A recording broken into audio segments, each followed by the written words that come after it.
नमस्कार दोस्तों, आप सभी का स्वागत है मेरे चैनल राइजिंग स्टार्स पे। आज मैं आ चुका हूँ राजस्थान के सबसे बड़े स्टेडियम स्वाभिमान सिंह स्टेडियम में। यहाँ मैं आपको मिलाने वाला हूँ प्रधान गुजर, जो कि नेशनल गेम्स के ब्रॉन्ज मेडलिस्ट, सीनियर गेम के सिल्वर मेडलिस्ट और ऑल इंडिया रैंकिंग टूर्नामेंट के winner, all India judo ranking tournament के फर्स्ट पोजीशन के जो विनर है उनसे मिलाने वाला हूँ मैं आपको। जो मेरे साथ स्क्रीन में आपको दिख रहे हैं वो है प्रधान गुजर। ये अभी फ़िलहाल वर्तमान समय में इंडियन आर्मी में है और इंडियन आर्मी की तरफ से जूडो की टीम में खेलते हैं। नमस्कार भाई साहब, आपका बहुत बहुत स्वागत है मेरे चैनल राइजिंग स्टार्स पे। तो भाई साहब, आपकी जर्नी कहाँ से स्टार्ट हुई हम जानना चाहेंगे। हमारे दर्शक आपकी जर्नी के बारे में जानने के लिए बहुत बेतुक है। मेरी जर्नी जब मैं स्कूल में पढ़ता था, तो मैं स्कूल में देखता था कि जो बच्चे आते थे, स्कूल के कंपटीशन वगैरह होते थे तो वो खेलने जाते थे, प्रैक्टिस करते थे। तो मैं देखता था कि यार मुझे भी वो देख के अच्छा लगता था, तो मुझे भी इच्छा हुई गेम खेलने की। तो मैं उनके साथ में भी आने लग गया सुबह शाम प्रैक्टिस के लिए। तो मैं इस तरह स्कूल ही 10 दिन मैंने प्रैक्टिस करी होगी, फिर मैं डिस्ट्रिक्ट में मेरा भाई साहब, आप सीधे ही पहले जूडो में चले गए थे या फिर कोई और गेम में चले जाने? ना, मैं सीधा ही जूडो ही, और कोई गेम नहीं किया। सबसे पहले आपने जूडो स्टार्ट किया। जूडो स्टार्ट आपने जूडो में ऐसा क्या देखा कि आपको बस कि ये जूडो ही करना है मेरे को, और कोई गेम नहीं जाना? क्योंकि गांव में कबड्डी, कुश्ती, बहुत सारे गेम होते हैं, वो छोड़कर आपने जूडो चुना। जूडो इतना अपने यहाँ राजस्थान में पॉपुलर भी नहीं है, लोग इतना जानते भी नहीं है, फिर भी आपने जूडो चुना और इतने बड़े मुकाम पे हो आज। हाँ, मेरे गांव में जो स्कूल है उसमें जूडो ही चलता था। सब बच्चे जितने भी थे, कई स्टेट प्लेयर थे, तो उनको देख के मैं जूडो, मुझे अच्छा लगा देखने में भी कि गिराना पटकना, तो मुझे अच्छा लगा हो। तो मैं सोचा ये ठीक है गेम। अच्छा वैसे आपने कब स्टार्ट किया था? आपका पहला जो जूडो स्टार्टिंग थी वो कौन से सन में थी? कितने साल हो गए आपको जूडो करते हुए? मैंने 2006 में शुरू किया था। 2006 में पहला टूर्नामेंट खेला था मैंने। अच्छा, तो आपको 2006 में स्टार्ट किया, अब तक आप कंटिन्यू कर रहे हो, अभी भी आप NIS पटियाला में प्रैक्टिस कर रहे हो। तो आपके पहले जो कोच थे वो कौन थे जूडो के सर? मैं वैसे तो नॉर्मली हमारे जो गांव में थे, तो वो सीनियर से जो खेले हुए थे वो उन्हीं के साथ करता था। उसके बाद मुझे नैनपाल सर मिले, तो नैनपाल सर के साथ में चला गया। फिर वो पहले मेरे को हरिद्वार वो थे कोच लगे, तो उनके साथ में गया। फिर उसके बाद वो चले गए गुजरात में, तो गुजरात में उनके साथ में चला गया, तो उनके साथ में प्रैक्टिस करी। उन्होंने मेरे को जूडो के बारे में सिखाया और उन्होंने नैनपाल सर के बारे में मैं तो जानता हूँ, जैसे बहुत बड़े कोच साहब है। आप थोड़ा हमारे दर्शकों को बताइए नैनपाल सर कौन है? नैनपाल सर अभी पटियाला NCO के हेड कोच है। तो एक बहुत अच्छे कोच है वो। सपोर्टिंग प्लेयरों को बहुत मोटिवेट और अच्छा सपोर्ट करते हैं, और अच्छे कोच है। नैनपाल सर कहाँ के रहने वाले हैं वैसा? वो बेसिकली सीकर डिस्ट्रिक्ट से आते हैं। अभी वो फिलहाल जयपुर में ही है, जयपुर में रहते हैं। अच्छा भाई साहब, तो आप अभी उनके अंडर में तैयारी कर रहे हो? हाँ, NIS पटियाला में। NIS पटियाला में NCO में हूँ, वहीं पे प्रैक्टिस कर रहा हूँ। अच्छा भाई साहब, तो भाई साहब अब आपके फैमिली में, परिवार में कौन है ये जानना चाहेंगे हम। तो आप कितना बड़ा परिवार है, कितना सपोर्टिव परिवार है आपका, आप बताना चाहोगे? हाँ, परिवार में सभी हैं, मम्मी पापा, भाई बहन, और अभी सभी हैं। तो वैसे आपको परिवार में सिर्फ आप ही जूडो खेलते हो या फिर और कोई भी आपका भाई बहन या फिर चाचा ताऊ कोई और भी है जो जूडो खेलते हैं? हाँ, ऐसे मेरा भाई भी खेलता था जूडो, और भी परिवार में थोड़ा बहुत सभी खेले हैं। अच्छा भाई साहब, तो भाई साहब आपने जो पहला मेडल हासिल किया जूडो में आने के बाद, वो कब किया? कितने साल के बाद या कितने महीनों के बाद आपने प्रैक्टिस करके पहला मेडल हासिल किया जूडो में? मैंने वैसे स्कूली में तो स्टेट में रिन में आते थे मेडल, बाकी पहला नेशनल मेरा बेंगलोर में खेला था मैं 2010 में। उसके बाद 2011 में जूनियर नेशनल में मेरा ब्रोंज मेडल था आगरा में। अच्छा भाई साहब, 2010 में आपका पहला मेडल था, वो कौन से नेशनल में था? जूनियर में था, सीनियर में था? जूनियर में था, आगरा में जो 2011 में नेशनल हुआ था उसमें था मेरा 66 वेट कैटेगरी में। अच्छा वैसे उसके बाद आपके लगातार मेडल आते गए नेशनल्स गेम्स में या नेशनल्स में जो भी होते हैं। तो भाई साहब आप अभी इंडियन आर्मी में कार्यरत हो, आप कब लगे इंडियन आर्मी में और क्या आपकी वो स्ट्रगल रहा? आप मेरे को सुनने में आया कि आप वो बिना स्पोर्ट्स कोटे के लगे हुए हो, तो हाँ, वो एक रोचक कहानी है कि स्पोर्ट्स का प्लेयर होके, बढ़िया नेशनल मेडल होके, फिर भी वो अपनी अलग मेहनत करके इंडियन आर्मी में जा रहा है, तो वो एक अलग ही कहानी होगी। हाँ, वो क्या है, मैं घर से थोड़ा तो ठीक नहीं था, घर परिवार थोड़ा गरीब परिवार से था। हाँ, तो नौकरी की मुझे बहुत ज़रूरत थी उस टाइम। तो मैं कैसे भी करके मुझे नौकरी पाना था। तो मैं इस तरह मैंने नॉर्मली जो आर्मी रैली होती है उसकी तैयारी करी मैंने। अच्छा भाई साहब, आप आर्मी रैली में लगे हो, तो भाई हाँ, साहब कितनी मेहनत लगती है, आप हमारे बहुत दर्शकों को बताओ। रैली भरते में तो 500 लड़के एक साथ दौड़ते हैं, तो हाँ। उनमें बहुत कंपटीशन होता है, लेकिन उसमें भी मैं सबसे आगे आया था। मैं तो रनिंग में सबसे भाई साहब, आप तो गेम में भी आगे, रनिंग में भी आगे, वो तो है ही। तो भाई साहब, आपने जब आर्मी ज्वाइन करी तो आपने नेशनल मेडल दिखाए, या फिर सीधे ही आपका यही है कि आपको वही जो लोग सारे बच्चे प्रक्रिया से गुजरते हैं उसी प्रक्रिया से सारी प्रक्रिया वही थी, नॉर्मल जो जीडी के जो नॉर्मली भर्ती होती है उसी से गुजरना पड़ा था मुझे अच्छा, सारा। आप जीडी से भर्ती हो। हाँ। तो भाई साहब, फिर आपने आर्मी में जाके गेम कैसे स्टार्ट किया? आर्मी में जाने के बाद जैसे मेरी ट्रेनिंग पूरी हो गई, 9 महीने की ट्रेनिंग कर ली, फिर उसके बाद कोई कंपटीशन हो रहा था आर्मी का जूडो का, तो मैं छुट्टी काट के गया था। तो मुझे पता लगा कि वहाँ जूडो का कंपटीशन हो रहा है, तो मैं गया अधिकारी के पास कि मुझे खेलने जाना है। हाँ। तो उन्होंने जो सीनियर थे उन्होंने मना कर दिया, कहीं नहीं जाएगा, ड्यूटी जा तू। तो ड्यूटी अच्छा। भेज दिया मुझे। फिर मैं चला, मुझे तो जाना है। हाँ। मैं मना कर दिया था कि तू नहीं जाएगा ऑफिस में। मैं बोला आगे अधिकारी से मिला दो मुझे। हाँ। तो उसने बोला कि नहीं कोई नहीं जाएगा, तो ड्यूटी जाएगा। तो मुझे 1 बजे तक ड्यूटी भेज दी। हाँ। मैं ड्यूटी अच्छा। से आया और आते मैंने बताया नहीं, सीधा ऑफिस में चला गया। एडजुटेंट साहब थे, बहुत अच्छे थे वो।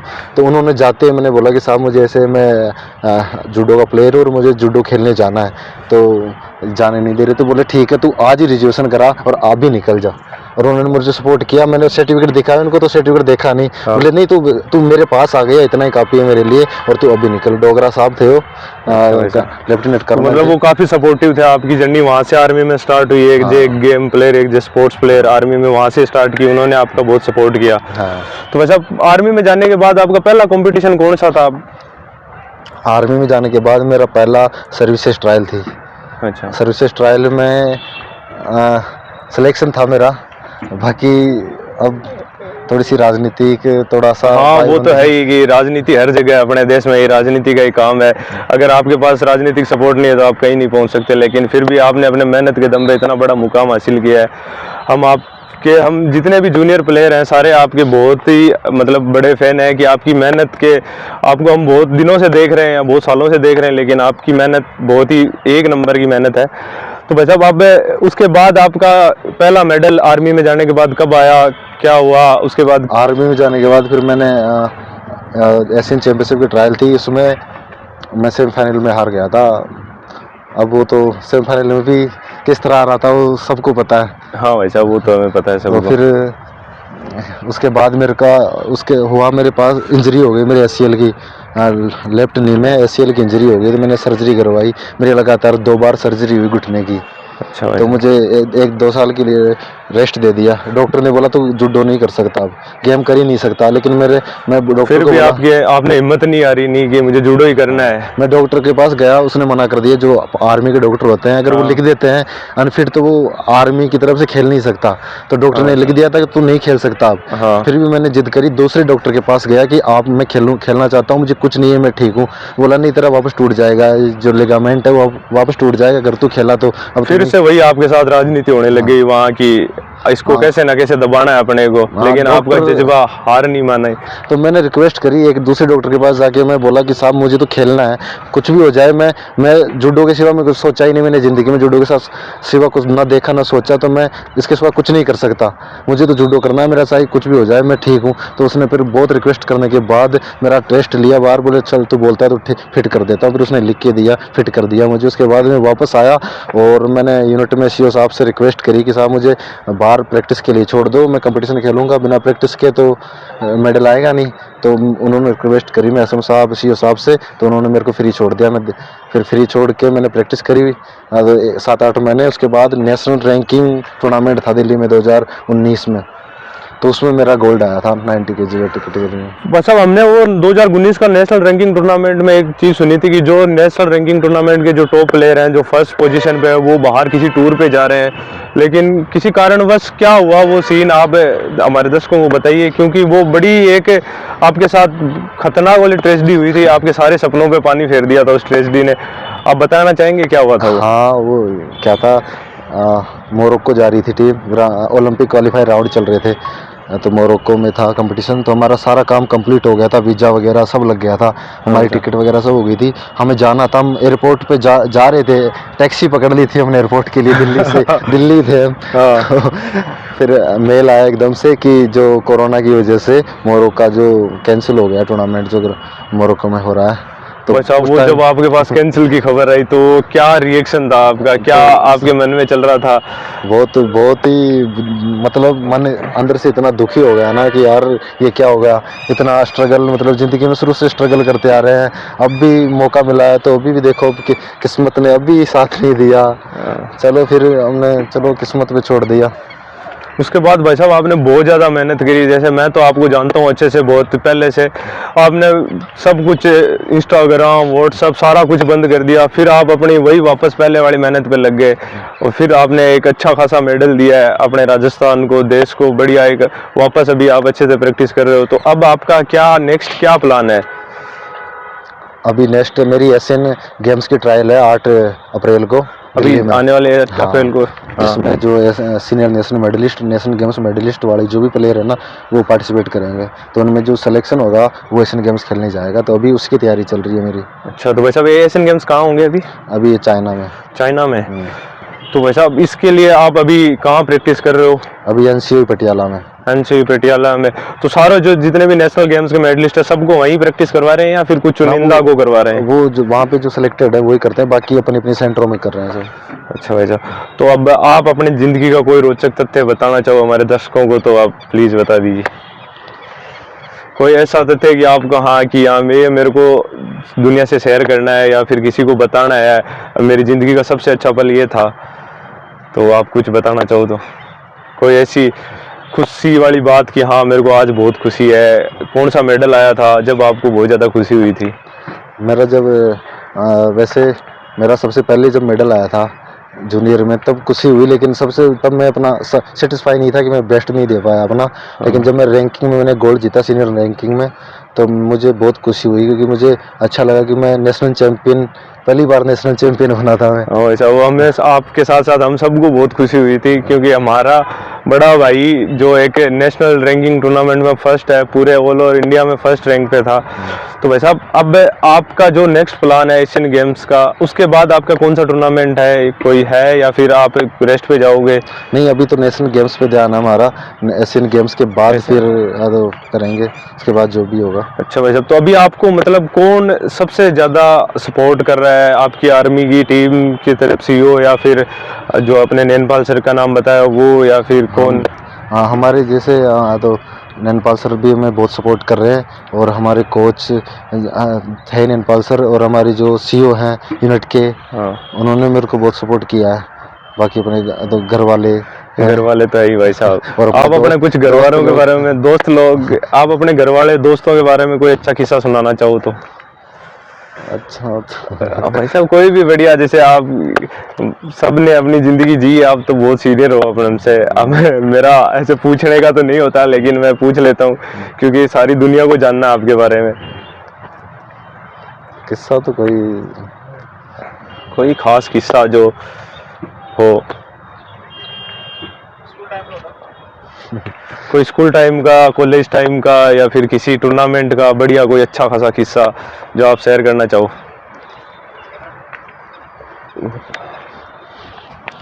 स्कूल टाइम का तो हाँ, स्कूल टाइम में आपने कितने बंक मारे होंगे? बंक स्कूल में तो प्रैक्टिस टाइम में क्या क्या होता था, कैसे जाते थे आप प्रैक्टिस करने? प्रैक्टिस करने, जैसे मैं स्कूल से तो तो बंक, मतलब इतना पढ़ाई में इंटरेस्ट नहीं था मुझे शुरू से ही। तो मुझे शुरू से ही खेल में इंटरेस्ट था, चाहे कोई भी हो। मैं जूडो के सिवा क्रिकेट भी खेलता था, तो क्रिकेट खेलने के लिए मैं स्कूल से बंक मार के दिन में ही चले जाना, कहीं भी कितनी भी दूर हो, मतलब दूर दूर तक क्रिकेट खेलने जाना, ये था मेरा। और जैसे मैं पहली बार जब मैं जूडो में आया, नॉर्मल कर रहा था, तो मेरे चाचा ने बोला मुझे कि तू नेशनल खेल लेगा ना तो तुझे नौकरी मिल जाएगी। अच्छा। तो मुझे उस टाइम सोचा अब तो नेशनल ही खेलना है, अगर नेशनल खेलने से नौकरी मिल रही है तो मुझे नेशनल खेलना है। तो मैं जयपुर आया, 7-8 दिन पहले जयपुर आया था मैं। हाँ मैं मतलब उससे पहले सीनियर वो जूनियर स्टेट होने थे, उससे हाँ 7-8 दिन पहले मैं जयपुर आया था। उससे पहले मैं नहीं करता था प्रैक्टिस। हाँ। तो चाचा ने बोल दिया कि तू नेशनल खेलेगा तो फौज में नौकरी मिल जाएगी तेरे को। तो मैं 7-8 दिन पहले जयपुर आ गया। उससे आप इम्प्रेस हो मैं गए, बोला कि मुझे अब नेशनल ही खेलना है। नेशनल तो खेलना फिर है, मैं मेरे को आते ही नौकरी एशियन मिल गई। चैंपियनशिप ट्रायल हुई, ये इसकी जूनियर स्टेट की ट्रायल हुई ना, हाँ चैंपियनशिप हुई जूनियर, यहाँ जयपुर स्टेडियम में हुई थी, यहीं इसी हाँ स्टेडियम में हुई थी। तो मैंने उस टाइम मेरा 66 में वेट कैटेगरी में सिलेक्शन हो गया। मैंने सबको मार के सिलेक्शन करा लिया, नेशनल उस साल ही खेल लिया मैंने। हाँ। 8-10 दिन की ट्रेनिंग थी सिर्फ यहाँ पे। तो और वही आपका सबसे मजेदार किस्सा था जिंदगी हाँ, का, जैसे क्या मैं मुझे जो आता चाहिए था, वो मिल मैं गया। पहली बार आया तो आता था तो यहाँ पे नया नया आया था, मैं रहने का नहीं था।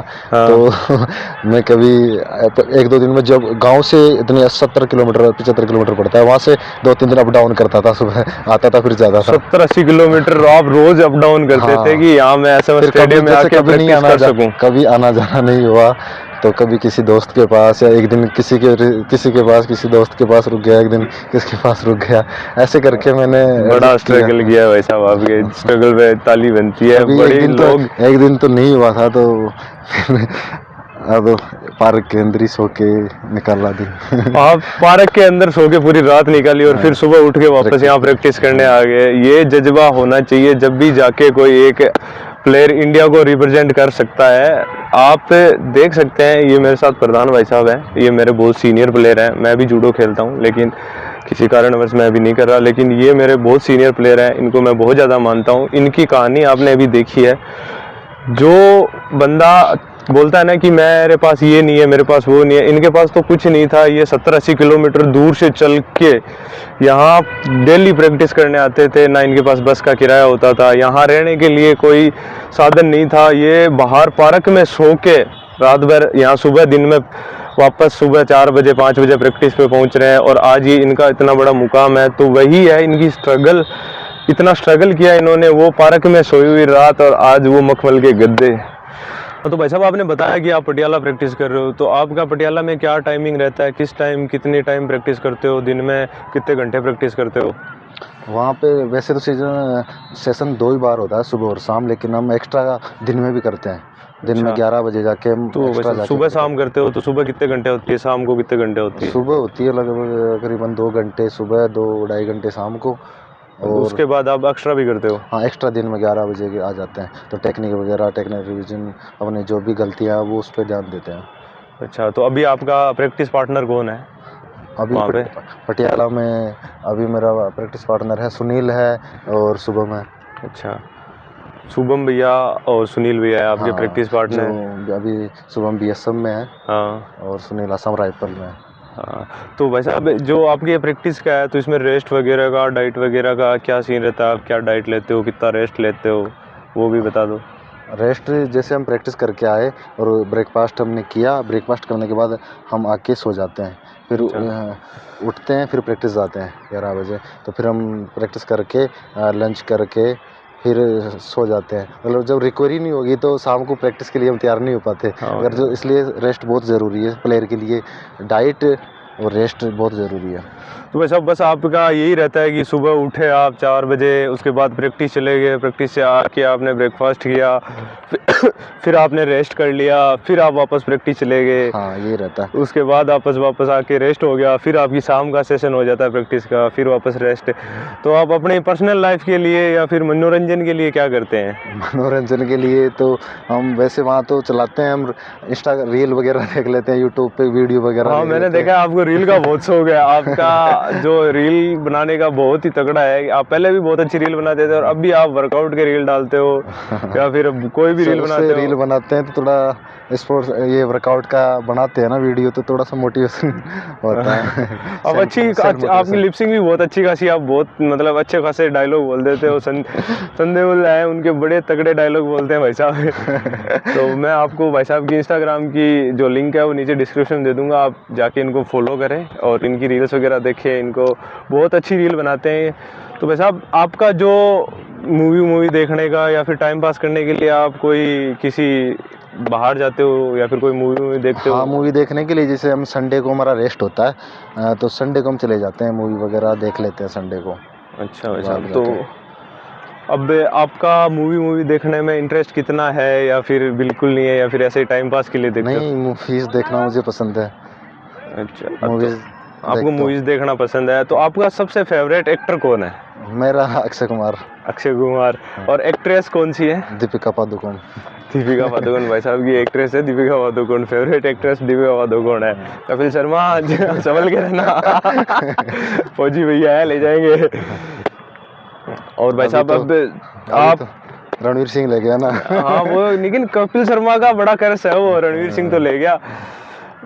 तो भाई साहब अब जैसे भी आपका कोई भी टेक्निक ख़राब हो गई या फिर कुछ आप में सुधार करना है, तो आपको वो कोच साहब अलग से बिठा के बताते हैं, या फिर कोई अलग सेशन लगता है, उसका क्या हाँ, है? अलग से हम पूछते हैं तो वो खुद भी बताते हैं हमको आके कि ये तुम्हारी कमियां हैं, ये गलतियां हैं, तो खुद भी आके हमें बताते हैं। और एक्स्ट्रा भी हमको बुला लेते हैं कि तुम्हारी जो टेक्निक कमियां हैं वो हम उससे पूछते हैं कि देखते हैं वो क्या कमियां हो रही है, तो वो उनको सही करवाते हैं। अच्छा, तो आप भाई साहब कोच साहब से कब मिले, थोड़ा दर्शकों को बताइए, क्या रहा, क्या उनका एक्सपीरियंस है? जब अब मैं पहली बार कोच साहब से मिला था, मैं यहाँ पे जूनियर की ट्रायल था, जब मैं खेलने आया था, बताया था ना, मैं 8-10 दिन हाँ पहले जूनियर की ट्रायल से पहले यहाँ प्रैक्टिस करने के लिए आया था। हाँ तो मैं मिला था वहाँ, तो ट्रायल ले रहे थे, वेट ले रहे थे वो। तो मैं गया उनके पास एक दिन पहले, यहाँ तो हाँ डिस्ट्रिक्ट वो ट्रायल थी, उससे पहले मैं गया, तो मेरा 4 किलो वेट ज़्यादा था। अच्छा भाई साहब, मेरा 70 केजी था, मैं तो 66 4 में खेल किलो, रहा था। हाँ तो मेरे को पूछे कितने कौन सी वेट में खेल रहा है, बोले 66। बोले नहीं होगा तेरा, हाँ। वेट कम नहीं होगा। मैं बोले हो जाएगा। उन्होंने नहीं माना, तो बोले चल ठीक है कर देना। तो मैंने दूसरे दिन 66 करके दिखा दिया उनको। बोले फिर हाँ, वहीं से आपसे कोच साहब बहुत बड़े इम्प्रेस हो गए कि हाँ फिर लड़का उसके मेहनती बाद है। मुकेश तो उनके पास रहता था, मुकेश भी करता था पहले प्रैक्टिस, मुकेश हाँ भार्गव। तो वो फिर मेरे बारे में बताया उनको कि अच्छा सही है, करना चाहता है। तो फिर वो मेरे को ले गए साथ में, वो भी अच्छा, गुजरात, पहले वो वहाँ पे थे, हरिद्वार में थे कोच। हाँ तो अपने साथ ही ले गए, अपने साथ ही रखते थे, वहीं पे ट्रेनिंग करवाते थे मैं। अच्छा। तो यहाँ से आपको स्टेट टूर्नामेंट में मिले, फिर आपका जो देखने का तजुर्बा मुकेश भाई साहब ने आपको उनसे वो मेरे मिलाया। को बोलते थे कि जब मैं पहली बार देखा था तुझे, शक्ल से लगता था कि बहुत एटीट्यूड वाला है वो थोड़ा सा। लेकिन आप उसके उल्टे बिल्कुल थोड़े बहुत ऐसे उन्होंने शाही, वो शर्म आने वाले थे। हाँ, उन्हें लगा कि बदमाश है, डिसिप्लिन नहीं है। उन्होंने हाँ पहली बार देखने से लगा। अच्छा। लेकिन बाद में बोला कि ठीक है, बोले। तो भाई साहब अब जैसे जैसे आपको साहब से ज़्यादा बहुत टाइम हो गया आपको मिले हुए, तो अब उनका आपके प्रति वो क्या डिसीजन रहते हैं? जो भी डिसीजन होते हैं वो आपके बारे में खुद लेते हैं, या फिर आपसे पूछ लेते हैं, क्या वो है? हाँ, वो हमसे पूछते हैं, पूछ के लेते हैं। वो भी हमारा तो जो भी हमारा वो अच्छा ही सोचते हैं, जो भी सोचते हैं वो जो करेंगे। हम भी ये नहीं सोचते कि कर रहे हैं तो गलत करेंगे। हमें पूरा विश्वास है जो करेंगे वो अच्छा ही करेंगे हमारे लिए। आप अब इतने साल से प्रैक्टिस कर रहे हो उनके साथ, तो आपकी एक तो कोई ना कोई ऐसी फेवरेट टेक्निक होगी जो आपको सबसे ज़्यादा अच्छी लगती है, और आप वही हर फाइट में अप्लाई करना पसंद करते हो? हाँ, मेरी टेक्निक शिवनागी है। फेवरेट टेक्निक आपकी शिवनागी है। हाँ। जो शिवनागी नहीं जानते, वो देसी तरीके से जो होती है कुश्ती में धोबी पछाड़, उसकी तरह होती है, लेकिन जूडो में उसे शिवनागी बोलते हैं। भाई साहब की सबसे फेवरेट टेक्निक है शिवनागी। और भाई साहब आपका सबसे बेस्ट प्लेयर, जो फेवरेट प्लेयर है जूडो का, वो कौन सा है? क्या नाम है उनका? ओनो है जापान का। ओनो, जो जापान के हैं, तो अपने नेनपाल गोसाब साहब है, उनकी सबसे बढ़िया ऐसी क्या चीज़ है जो आपको हर दिन मोटिवेशन करती है, हर दिन आपको उनको देख के ऐसा लगता है कि हाँ मेरे को ये करना ही करना है? क्या ऐसी चीज़ है जो आप मोटिव होते हो उनको देख के? जो सर हैं वो अपने गेम के प्रति बहुत समर्पित है। उनको मैंने देखा है, इतने सालों से देख रहा हूँ, वो जूडो के प्रति पूरे समर्पित है।